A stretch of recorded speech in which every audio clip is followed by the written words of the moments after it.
Wrapping this thing up real quick, man. This Vortex project. First you had Expect, you had the Expectation EP, and I gave y'all the Chelsea mixtape. Let's go ahead and see what this fucking Vortex sound like. Alright, Red Brick Studios, Mountain Free Studios. We about to go in here and cook this up. Boom. As you can see, you walk in here, you see major influences. Niggas getting money, don't worry about how they get it. Yeah, 315. It's just We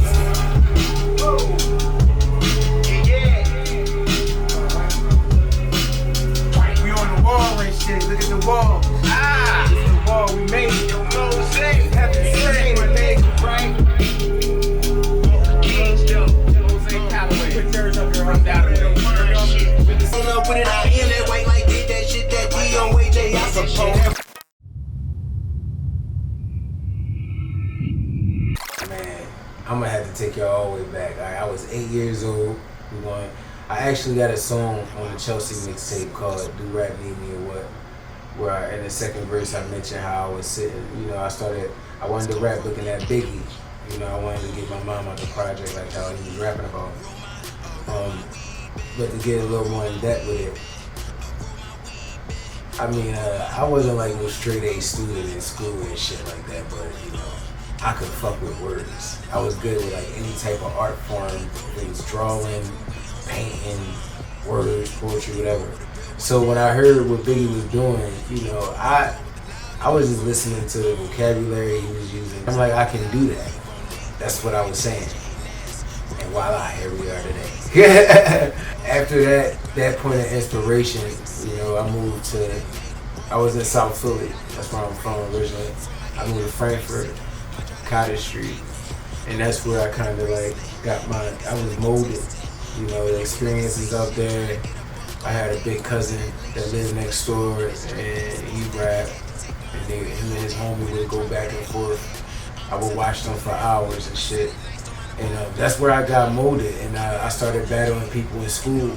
By the time I moved to Frankfurt, I was in middle school. Nobody was fucking with me. Nobody was fucking with me. I was too passionate. It wasn't that nobody was fucking with me, cause I was just a grand slam man. But I just was more passionate. I'm in middle school. Like, how many middle schoolers was bringing thesauruses and dictionaries to school with shit with an LL Cool J cassette in a fucking book bag with a tape player to play a cassette during like the early 2000s where niggas was using CD players and shit. Skull Candy earphones and shit. I remember this story like clear as day. It was the word infatuation. And I actually was listening to the Eminem show, and I heard the song Soldier, and Eminem, he said infatuated in his rap. And I remember going to school and shit and finding out that was one of my spelling words. I went back home and started listening to more Nas, more M and shit to try to see like these niggas was saying these words so I could know what they be, how to use them.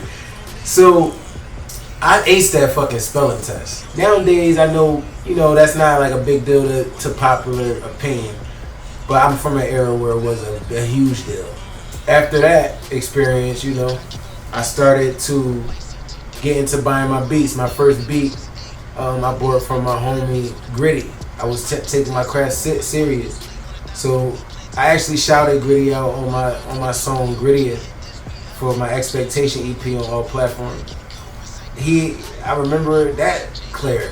Alright, so we chilling in the garage, and he played this beat for me with this Rocky sample. That shit was so high, I bought it off for $400. I ain't have like the best clothes, the best sneakers, but my daughter had clothes and sneakers, and I had a beat that I owned. So that was the type of energy that I had. After I left Frankfurt, I moved back to South Philly up Tasker, and I came across a big homie, Ryan Raw. And shout out to Raw, Slim Banks, CC, Cypher Click. We made our own click together.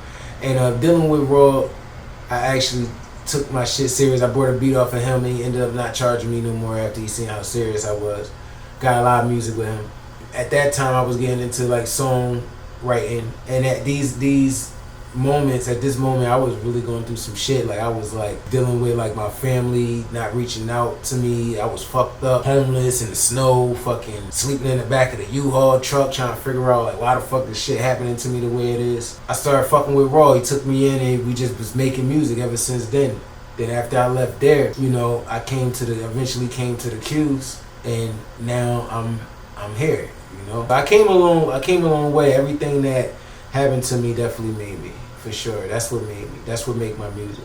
You can grab a couple of white irons with that. That's for the low, more exclusive and expensive. Black, the real right. Gotta earn that. Gotta earn that shit. Gotta earn that. Gotta earn that shit. Gotta earn that. Gotta earn that shit. Gotta earn that shit. Earn that. Gotta earn that shit. Gotta earn that shit. President's accountant with white privileges and red on white credits. No, they bottom weight. Have to say. But wait, the color number of the record sold. Platinum is a gold. So the present mode. I explained it 100 times, but most of you just wouldn't get it. I'm too different for your mind's comprehension. Most haven't been in the trenches to know the shit that we witness. How we supposed to be an enduring, sure that being poor is just the way you like it. I'm not from the animal form and be reborn of who you supposed to be. All you man, full of that cosmic energy. Self-custom. I used to work at TJ Maxx and Brandywine, at Brandywine in Delaware. And I had my homie, he go by the name of Poppy Littles now. See, the Poppy be showing me love, man. Everywhere I go, they show me love, man. But that be the Poppy, that be. Yeah, so we was sitting outside and we used to blaze up before we went into work. You know. We working at a retail store, we got to deal with people all day. We gonna spark before we go in. So we sparking and shit, and he was younger than me, and he was like, you know, he was fly nigga, you know. He would come to work like we just doing retail and shit. Poppy Littles would come to work with the fucking poloed out, looked like he about to go to a photo shoot or something. Poloed out, gold watch, everything real, diamonds and shit. And I would just come to work regular. I'm a dad. I just come to work regular. We smoking. He told me, he said, you know what, Zay? I'm gonna start calling you Tona out of nowhere. I was like, Tona, bro, this weed's good, but you know what I mean? Tona, where you get that from? He's like, I don't know, man, but you got this thing about you where you cool without having to dress like me or without having to do the shit that cool kids do. You make being original, you make being you cool. So I'm gonna call you Tona now, cause it sound cool. It sound like it fit you. The inside scoop on that. Recently, I just looked up what Tona meant. And it meant to shine. I never knew that till just recently.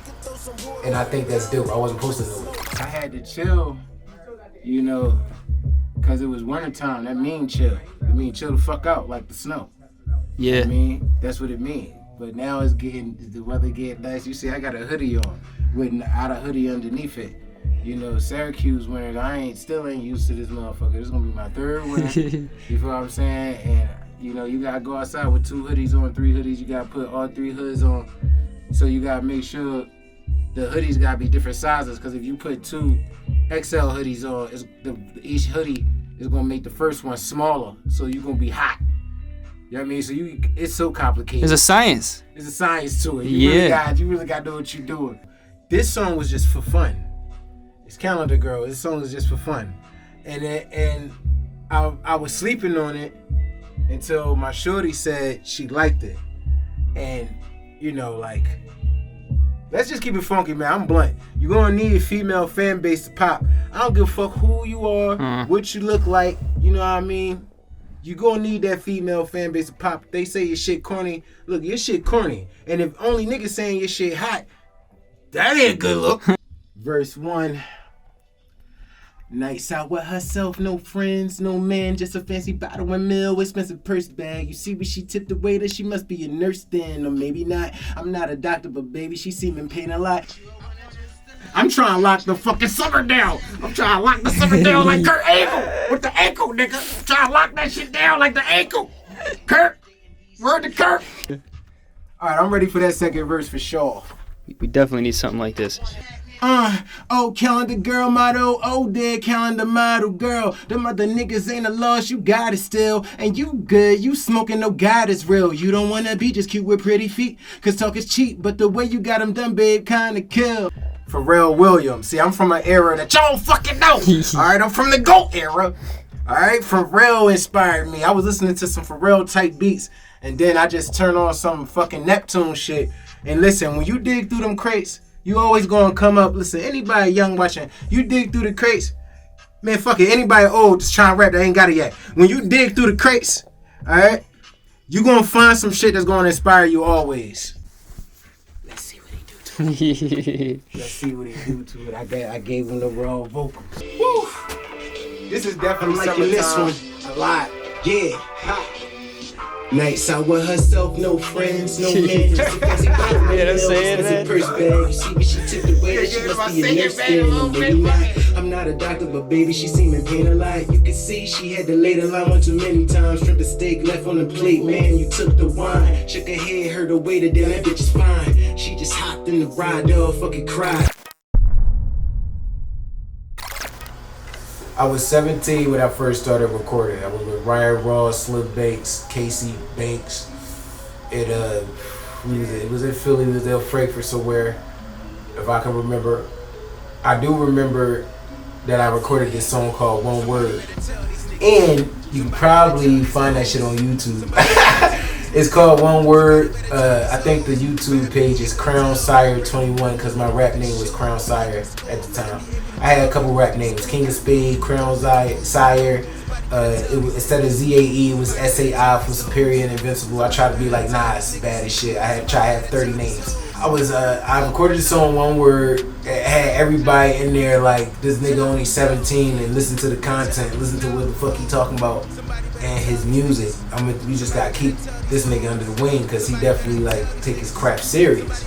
I was 17 and then we did that song One Word. I did another song called Philly Chick, and from there, like I wasn't really paying for studio time at the time, but from there, as I got more serious, you know, I branched off on my own. I did my own shit. I did my own shit. I started buying my studio time, recording with Casey Banks in West Philly. I did a lot of songs with Chris Dillio.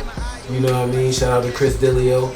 At that time, like recording to me, if I had to pay, I had to pay. I had the training wheels at first, and I had to pay. I was in a place where, like, it's bad enough that conceptually, you know, I'm not the most popular rapper. I'm not talking about the shit bust downs and shit.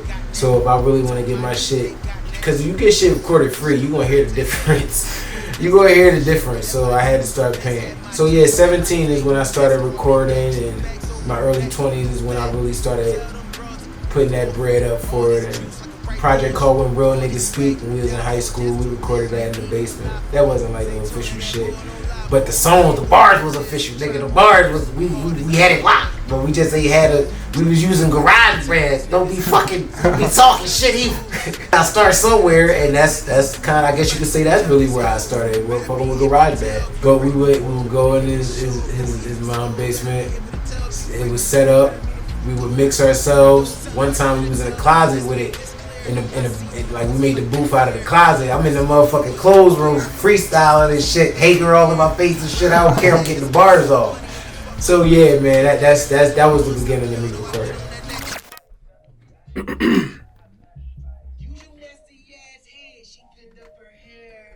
Oh, I love your switch ups, girl. You're something cold.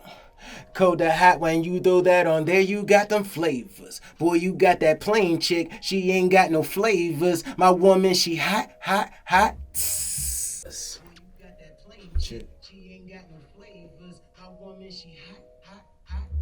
A-list. Alright, yeah, let me double that. Fucking little Muppets off the motherfucking back of the day off the like, yup. Y'all be like, yeah. Trying to make a classic. I don't know who she thinks she is, cute as shit. Always want her way. Who you fooling, chick? Who the fuck you talking to? Last thing I'll say is get no dick. It's like certain people, they got an industry light on them. They still like, thank you. They got an industry light on them. They still like, fuck what the industry doing. I'm about to do this real shit and put this vibration out here. Ain't nobody gonna say nothing to me. I got money now. Fuck you mean? That's what I feel from them. I mean, like, come on, yeah. Kanye dropped Donda. That shit like year 2053 or some shit, bro. That shit is like year 2053. He don't give a fuck about what the industry okaying out here right now. Because if the industry wouldn't okay that project if it was up to them. They would have said it's not marketable. Told him some fuck shit. It's Kanye fucking Still, West. they're still saying that to him. Yeah, they still say. I see myself on the BET cypher sooner than later. Something like that. On a fucking XXL freshman cover. I see myself performing on a larger stage. And I also see myself with a successful independent label that help independent artists in a way that nobody out here doing it because I'm one myself. Right now, that's where I'm at. I got the Muda Crowd, MDC.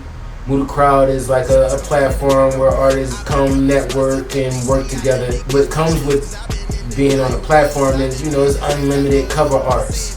So it's unlimited graphics, unlimited promotion, day and night boosts, stream boosts. And I'm just doing this just to make sure, like, you know, like, it's always better to move as a conglomerate in certain situations. And hip-hop culture right now, that's one of them situations. We need to, you know, my opinion was when I made this Muda Crowd shit up was, like, we need to stop being in competition with each other because it's really us versus the industry. And we all know that. We all know that. So that's where I'm at right now. Musically, I got the Vortex. What's coming out after the Vortex will be this project called A Wormhole. Me and Jeeks was talking about it. Once you go in that Vortex, you're gonna be in the wormhole, nigga. Wormhole, nigga. And then the one after that gonna be called The Other Side. I already got this mapped out for y'all. But as of right now, it's for sure definitely gonna be in the spring. No official date yet, but it's worth the wait. I try to, you know, drop every year since I dropped Expect was, you know, it's on my mixtape.com. That was a project I put together of getting the dust off. I did the Expectation EP. Shout out to Kenny Cobra. And then I did the Chelsea mixtape, which ain't got no features on it. It's just me. And like now, you know, we got the Vortex. Like I said, I feel like it's just an evolution of my style. I'm never gonna rap the way I did on Expectation EP and the Chelsea mixtape again. That's how I feel. Like that's how I feel about them. Like they got their sound and shit. Like I'm never gonna sound like that again after sounding like this because I raised the bar too high for myself. It sounds too professional. Like the songs and shit, it sound like I'm not just rapping. And not saying the other ones do, but this one is different. I can't wait till y'all hear it and get y'all feedback. I hope everybody enjoy it. I put a lot of thought into this craft. That project right there is like the evolution of my craft. And I don't think I ever said that in a sentence before. Like, I may have felt it, but I ain't never say it. Now, I feel like, I don't even like speaking on shit till like it's manifest anyway. So, now I can say like, this is like the best you gonna get from Zaytona, like this Vortex shit right now. You know, stay safe out there. Stay blessed up, and this is Zaytona, man. I'm logging out, man. Holla.